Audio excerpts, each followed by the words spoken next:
a typical day before a test. And look at these guys playing video games. Shouldn't you guys be studying?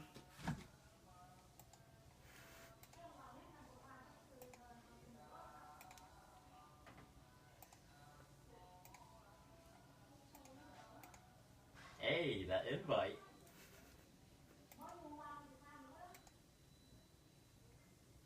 Here we see Gao and Justin engaging in a common pastime, video games. According to studies, about 58% of American population plays some form of video games. But what are the implications of this? What are the effects of video games on the brain? Well, some studies suggest that video games can heighten a person's senses. Specifically, it can cause volume increases in the hippocampus, prefrontal cortex, and the cerebellum, areas of the brain responsible for spatial orientation, memory formation, and strategic planning, as well as fine motor skills. These improvements were more apparent in those who actually desired to play video games.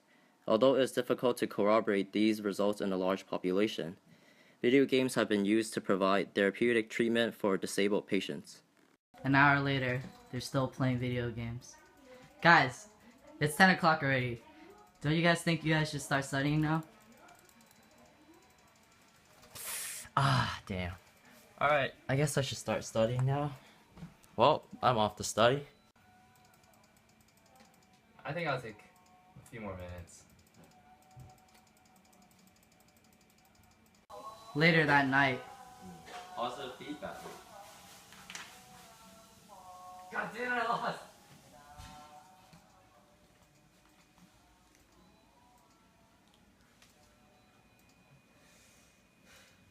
I need to win. Video gaming often brings us satisfaction and rewarding experiences. When we play video games, our brain is stimulated in the reward pathway. The reward pathway is the connection between the VTA and the NAC, which is activated when we experience pleasure. Dopamine, the neurotransmitter relating to pleasure, is released when the reward pathway is activated. Since playing video games releases dopamine, video games can become addicting.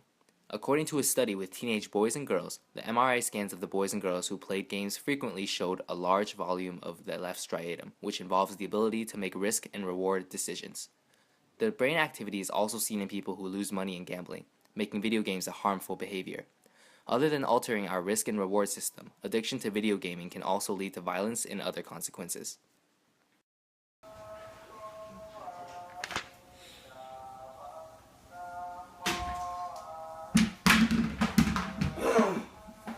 Justin! Why can't I win? Calm down, Gal. Calm down. It's just a game. It's just a game. It's okay. It's okay. as you saw, Gao was exhibiting a lot of violence. This can be yet another risk of playing video games. Prolonged gaming that has violence can reduce the amount of activity in the left inferior frontal lobe and in the anterior cingulate cortex. These parts of the brain are responsible for emotional regulation and aggressive behavior. With less activation in these areas, it can cause long-term players to become more violent and willing to take more risk in order to get what they want. This has been studied by many researchers, including the University School of Medicine and Michigan State University, through volunteered gamers being interviewed for weeks with fMRI scans. What's up, guys? Nothing much. Just playing some games again. What to beat him in. So, how'd you guys do on the test today? I did pretty well actually. Got that 96. And what'd you get, Cal? I forget, whatever.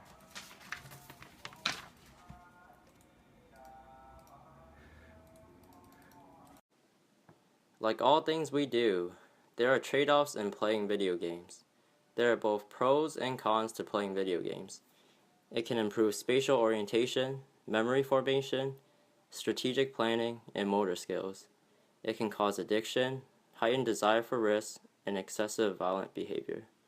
So, what do you guys think is the best decision?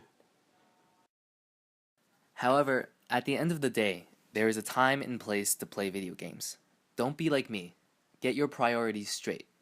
Although video games may be addicting, we have to create a balance between working and leisure time in order for them to not become a nuisance. Okay, that was our project. Thank you for watching. Thank you for Thanks. watching.